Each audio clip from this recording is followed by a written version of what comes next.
What's that sound? It's For Amusement Only, the EM and Bingo Pinball Podcast. Welcome back to For Amusement Only. This is Nick Baldridge. The York Show is almost here. In York, Pennsylvania, October 9th and 10th. I'll be part of a collective bringing the first ever Bingo Row. At the Bingo Row, you can compete. Try and get 4 or 5 in a line for a chance to win an autographed copy of Bally Bingo Pinball Machines or the Bingo Pinball War, Bally versus United. Hope to see everybody there. And for those that can't make it, hope to see you there in spirit. Tonight I wanted to talk about a really fascinating game, which I just found by reading up on Danny's website, danny.cdyn.com. I've been spending a lot of time here recently, if you couldn't tell from recent episodes, just digging around and reading various things. That's just the way I digest that website, but I keep finding these great pieces of information. And I was doing some research into Don Hooker, the famous bingo pinball designer from Bally, when I read about a game called Lite-A-Line. Now, Lite-A-Line, if you've been listening for a while, was a 6-card game manufactured by Bally early in the days of bingos. But this Lite-A-Line was manufactured by Pacific Amusement Manufacturing Company, or Pamco, as it was known, in 1934. So this is the earliest bingo that I've ever seen evidence of, and the way that it worked, it had a roulette-style tub similar to the first United game, ABC. So you shoot the ball, and it spins around the roulette wheel and lands in a particular pocket. The game has 3 different bingo cards, all with different arrangements and numbers, and it has 3 separate coin slides, each which activates 1 card. It looks pretty cool, and I've got to say the cabinetry is really neat. It's very Art Deco. Of course, considering the time that it was made, that makes an awful lot of sense. I think the wooden legs are beautiful. They're tapered at the top, forming sort of a coffin-style shape. Very pretty. It does not have an auto ball lifter. It had a manual ball lift, like a spoon, and push in that plunger and then plunge the ball.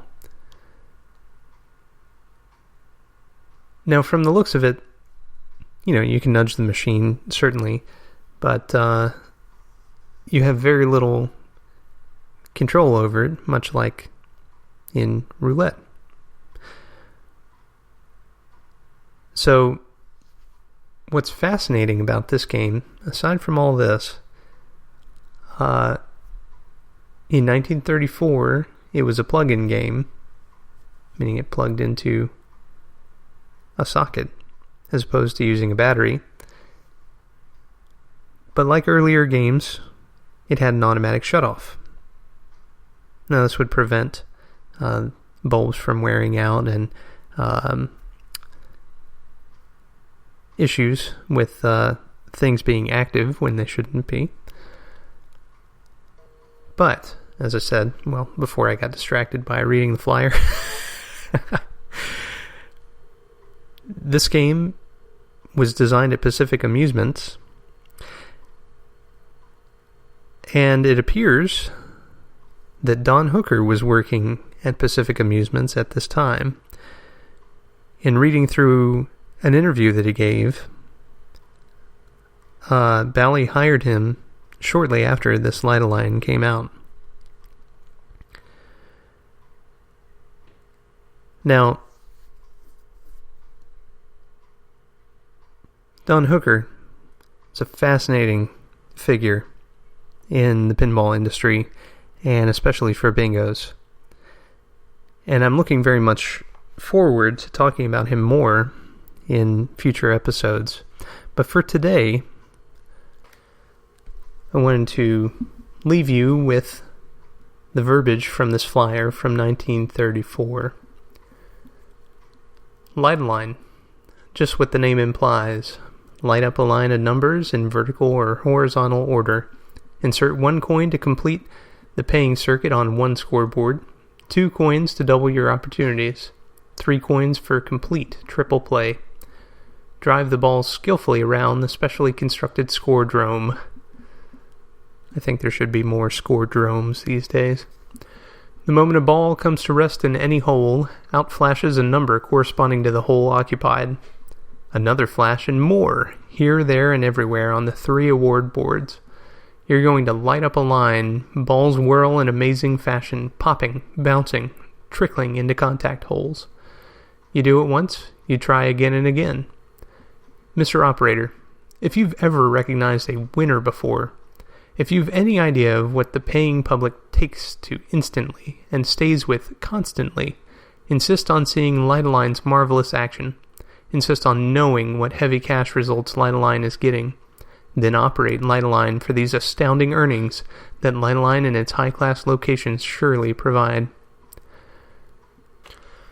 Thank you very much for listening. My name again is Nick Baldridge. You can reach me at foramusementonlypodcast@gmail.com, or you can call me on the Bingos line. That's 724-BINGOS1, 724-246-4671. You can listen to us on iTunes, Stitcher, Pocket Casts via RSS, on Facebook, on Twitter at Bingo Podcasts. You can follow me on Instagram at nbaldridge, or you can listen to us on our website, which is foramusementonly.libsyn.com. Thank you very much for listening, and I'll talk to you next time.